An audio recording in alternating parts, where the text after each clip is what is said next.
Seventh match తలా for a reason. Comeback అయితే మామూలుగా ఇవ్వలేదు. అంటే సిఎస్కే బ్యాటింగ్ ఎలా చేసింది, అసలు ఎవరు ఫినిష్ చేస్తూ ఉంటే ఇంత క్రేజ్ వస్తూ ఉంది, సిఎస్కే మ్యాచ్లు గెలవడానికి రీజన్ ఏంటి, అసలు సిఎస్కే అంత ఫ్యాన్ బేస్ ఉండడానికి రీజన్ ఏంటి, అసలు ధోనినే కారణమా లేకపోతే ఇంకా టీంలో ఎవరు ఆడట్లేదా అంటే దాని గురించే మాట్లాడుకుందాం ఇప్పుడు. మొత్తానికి అసలు సెవెంత్ మ్యాచ్లో ఏమైంది, అసలు సెవెంత్ మ్యాచ్లో మూమెంట్స్ ఏంటి, సెవెంత్ మ్యాచ్లో అసలు ఏమేమి మ్యాజిక్లు జరిగినాయి, ఏమేమి జిమ్మిక్లు జరిగినాయి అనేది మొత్తం ఎక్స్ప్లెయిన్ చేస్తాను జస్ట్ ఇన్ 6 minutesలో. వీడియో అయితే లాస్ట్ వరకు చూడండి.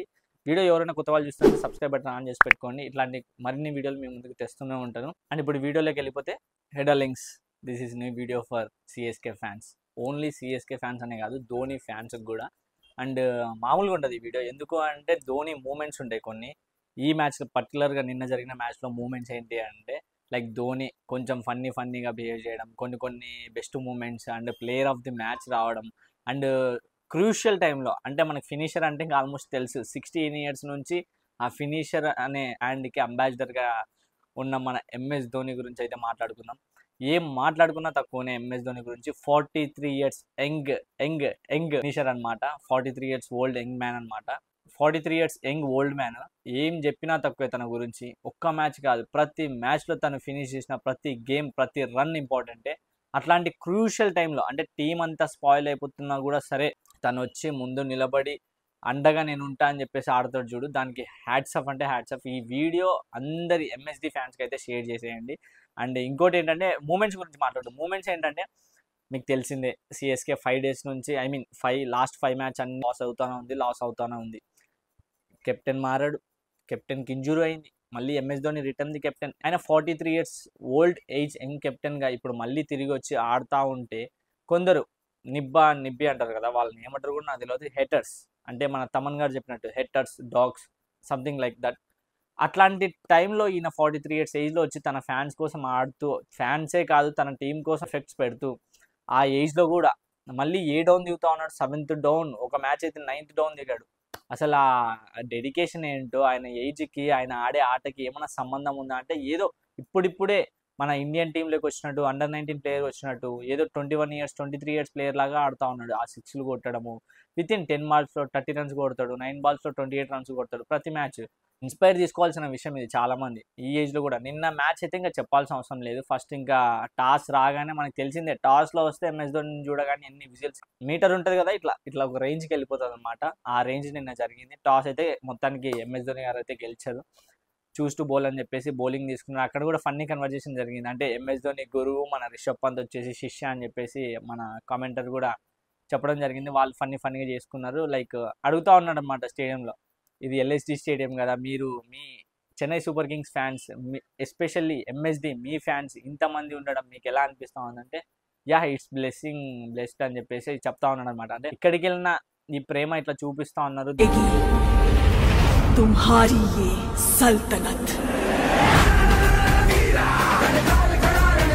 దానికోసమే మేము ఇంత కష్టపడి ఆడుతూ ఉన్నాం మా టీం మొత్తం అని చెప్పేసి ఎంఎస్ ధోని మొత్తం ఇట్లా మాట్లాడడం జరిగింది. ఓవరాల్గా ఓకే అయిపోయిన తర్వాత టాస్ అయిపోయింది, బ్యాటింగ్కి వచ్చారు. లైక్ డీసెంట్ బౌలింగ్, అంటే డీసెంట్ బౌలింగ్. ఇప్పటి వరకు ఇన్ని మ్యాచ్లలో ఎప్పుడు వేయని బౌలింగ్ సిఎస్కే అనేది 7th matchలో అయితే వేసింది. 7th అంటే గుర్తుండాలి మీకు, తలా ఫర్ ఎ రీజన్. 6+1 ఇది 7th match నిన్న జరిగింది. ఓకే, 7th match జరిగింది కదా, డీసెంట్ బౌలింగ్ వేశారు ప్రతి ఒక్కరు. నూరు కావచ్చు, ఖలీల్ అహ్మద్ కావచ్చు, ప్రతి రానా, చాలా మంది బౌలర్లు ఉన్నారు కదా, ప్రతి ఒక్కరు వేశారు. ప్రతి రానా కొంచెం స్ట్రగుల్ అయ్యాడు, ఓకే, బట్ లాస్ట్ అయితే 2 wickets తీసుకున్నాడు. దాని గురించి కూడా మాట్లాడుకుందాం. మొత్తానికి టీం మొత్తం అయితే చాలా ఎఫెక్ట్ పెట్టింది ఫీల్డింగ్ టైంలో. ఫీల్డింగ్ మూమెంట్స్ మాట్లాడుకుంటే మీరు ఎంఎస్ ధోని గురించి మాట్లాడుకోవడం అయితే అస్సలు పక్కన పెట్టే సమస్య లేదు. కీపింగ్లో, స్టంపింగ్లో, క్యాచింగ్లో, రన్అట్లో అన్ని విషయాల్లో ఇన్వాల్వ్ అయిపోయాడు. మరి నిన్న ఒక స్టంపింగ్ చేశాడు, ఒక రన్అట్ చేశాడు, ఇంకోటి క్యాచ్ పట్టాడు, ఇంకోటి డిఆర్ఎస్ ధోని రివ్యూ సిస్టమ్ అది అయ్యింది, కెప్టెన్ అయ్యింది. ఇన్ని మూమెంట్స్ ఉన్నప్పుడు మనం నిన్నటి మ్యాచ్ గురించి ఎందుకు మాట్లాడకూడదు? ఈ వీడియో ఎస్పెషల్లీ ఎంఎస్డి ఫ్యాన్స్ కోసం మాత్రమే. ఎప్పుడన్నా వేటగాళ్ళను వేటాడే వాడిని చూసావా? ఇప్పుడు చూస్తావా? సెకండ్ ఇన్నింగ్స్ ఏంట్రా బాబు అంటే లైక్ ఇంకా స్టార్ట్ అయింది బాబు. మన గుంటూరు అబ్బాయి రషీద్ అన్నాడు, ఎవరితో రచిన్ రవీంద్రతో బాబా డెబ్యూ అండి. డెబ్యూలో పిచ్చా కొట్టినాడు. మామూలుగా ఎట్లా కొట్టినాడు అంటే డెబ్యూ అన్నట్టు లేదు, ఏదో ఎక్స్పీరియన్స్. యాక్చువల్గా రషీద్ గురించి మాట్లాడుకుంటే 23 నుంచి రషీద్ సిఎస్కే టీంలోనే ఉన్నాడు. బట్ ఏ మ్యాచ్ ఆడలేదు. జస్ట్ ఒక ఎక్స్ట్రా ప్లేయర్ అంటే అవుట్ సైడ్ కూర్చొని అన్ని అబ్జర్వ్ చేసి ఇంకా ఇది టైం కాదు, ఇది నీ టైం కాదని చెప్పేసి వాళ్ళ టీం తనని ఆపడం. అంటే ఏ టైంలో ఎప్పుడు ఏ ప్లేయర్ని తీసుకురావాలో అది సిఎస్కేకి మాత్రమే తెలుసు. అంటే సిఎస్కేలో వచ్చిన ప్రతి ప్లేయరు ఈ రేంజ్లో ఉన్నోళ్ళు ఈ రేంజ్కి వెళ్ళి వేరే టీంలకి కెప్టెన్లు అయిన వాళ్ళు కూడా ఉన్నారు. ఎగ్జాంపుల్ చూసుకుంటే చాలా మంది ఉన్నారు. రెహానే ఉన్నాడు, చాలా మంది ఉన్నారు. ఎగ్జాంపుల్ తీసుకుంటే ఇప్పుడు సిఎస్కే టీంలో ఆడిపోయిన ప్రతి ఒక్కరు వేరే టీంలలో ఆడతారు. వేరే టీంలలో బాగా ఆడిన వాళ్ళంతా సిఎస్కేలో వచ్చి మంచిగా ఆడతారు. ఎందుకు అట్లని మళ్ళీ సిఎస్కేలో బాగా ఆడిన వాళ్ళని వేరే టీంలో తీసుకోరు. సిఎస్కేలో బాగా ఆడే వాళ్ళనే వేరే టీంలోకి తీసుకుంటారు. అది సిఎస్కేలో మేనేజ్మెంట్ చేసేది. వాళ్ళ కోచ్లు, వాళ్ళ మెంటర్స్, వాళ్ళ టీం కెప్టెన్స్ ఎలా ఉంటారంటే లైక్ గేమ్ ప్రకారం గేమే చూసుకుంటారు. డిసిషన్స్ అనేవి ఇట్లా ఇట్లా వెళ్ళిపోవు. సిఎస్కే టీం మేనేజ్మెంట్ ఎలా చూసుకుంటుంది అంటే దే లైక్ మోటివేట్ చేసి ఎట్లా దాన్ని గ్రోప్ చేయాలనే ప్రాసెస్ మొత్తం పెడతారనమాట. ఇంకా సెకండ్ ఇన్నింగ్స్ గురించి మాట్లాడుకునే ముందు రచిన్ రవీంద్ర కొట్టిన నాక్ అయితే, మన రషీద్ గుంటూరు అబ్బాయి కొట్టిన నాక్ అయితే బీభత్సం. 52 పార్ట్నర్షిప్ ఫస్ట్ వికెట్కి. ఇంకా సెవెంత్ డౌన్ ఎవరు వస్తారు? సెవెంత్ మ్యాచ్ తలా ఫర్ ఎ రీజన్. మన ఎంఎస్డి అయితే మొత్తానికి అలా వాక్ చేసుకుంటూ రావడం జరుగుతూ ఉంది. ఇంకా రోర్ మీకు ఎలా ఉంటుందో మీకు అందరికీ తెలిసిందే. స్టేడియం సరౌండింగ్ మొత్తం రోడ్స్ ఎలా ఉంటాయి, విజిల్స్ ఎలా ఉంటాయి. అది మన చెన్నై స్టేడియం అయితే కాదు, అది చెంపకైతే కాదు, అది ఎల్ఎస్జి స్టేడియంలో మొత్తం 80% సిఎస్కే ఫ్యాన్స్. ఎక్కడ చూడు 80% సిఎస్కే ఫ్యాన్సే ఉన్నారు. అసలు షాకింగ్. అంటే లాస్ట్ ఇయర్ చూసుకుంటే ఏ స్టేడియం చూసుకున్నా సిఎస్కే ఫ్యాన్స్ ఉన్నారు. బట్ ఈ ఇయర్ కన్ఫ్యూజన్లో ఉండే ధోని గారు ఆడతారా ఆడరా, ధోని గారు అసలు ఏంటి, అసలు మధ్యలో ఏమన్నా 2 మ్యాచెస్ ఆడి మళ్ళీ క్యామియో రోల్ ప్లే చేసి వెళ్ళిపోతారా అనే కన్ఫ్యూజన్లో చాలా మంది ఉన్నారు. But he come backed as a క్యాప్టెన్గా వెనక్కి వచ్చి ఒక మ్యాచ్ ఓడిపోయి సెకండ్ మ్యాచ్కి కూడా రెడీ అయిపోయి చేజింగ్లో యాజ్ ఎ ఫినిషర్గా రాబోతూ ఉన్నాడు. సంథింగ్ 28 బాల్స్లో 52-48 సంథింగ్ రన్స్ చేయాలి. ఒక పక్క శివన్ దుబే ఏమో స్ట్రగుల్ అవుతా ఉన్నాడు, బాల్స్ అన్ని డౌట్ అవుతా ఉన్నాడు. ఎంఎస్ ధోని వచ్చేసి 43 years ఓల్డ్.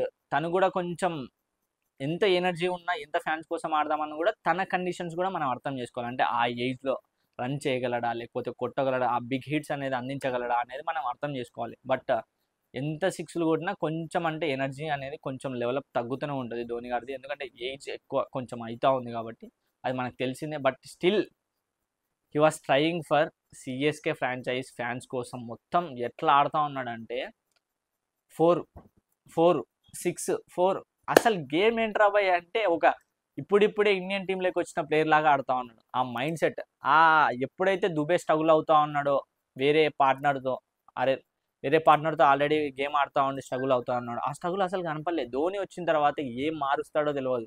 అక్కడ ఉన్న అపోజిషన్ ప్లేయర్లకి ఏం చెప్తాడో అర్థం కాదు. బట్ దుబే మ్యాచ్ అయిపోయిన తర్వాత ఒక మూమెంట్ షేర్ చేసుకున్నాడు. నువ్వు బాల్స్ కొట్టకు, ఓవర్కి 10 run rate ఉంటుంది, ఏం పర్లేదు, లాస్ట్ ఓవర్ వరకు వెళ్దాం. ఎందుకు వెళ్దాము అంటే లాస్ట్ ఓవర్ వరకు తీసుకెళ్తా ఉంటే బౌలర్స్కి ప్రెజర్ అవుతూ ఉంటుంది, అది మనం క్యాచ్ చేసుకోవాలి అనే మాట తనకి చెప్తాడు. అంటే ఫస్టే ఫినిష్ చేయాలనుకుంటే చెయ్యొచ్చు ఇన్ ద సెన్స్ కొట్టే టైంలో 6 run వెళ్ళిపోవచ్చు, లేదా వికెట్స్ అన్నా డౌన్ అవ్వచ్చు. బట్ ధోని మైండ్ సెట్ ఏంటంటే ఆగు, 2 balls తిన్నా, ఇంకో బాల్కి ఏమవుతుంది అని చెప్పేసి బౌలర్ టెన్షన్ పడతాడు. పేషెన్స్గా వెయిట్ చేయి, ఒక బాల్ చిక్కుతుంది, నువ్వు 4 balls తిన్నా ఒక్క బాల్లో కవర్ చేయొచ్చు, మనకు ఓవర్కి 10 run rate ఉంది, ఈజీగా చేయొచ్చు అనే మాటలు చెప్తాడు అనమాట ధోని దుబేకి. అదే ఫాలో అయ్యాడు.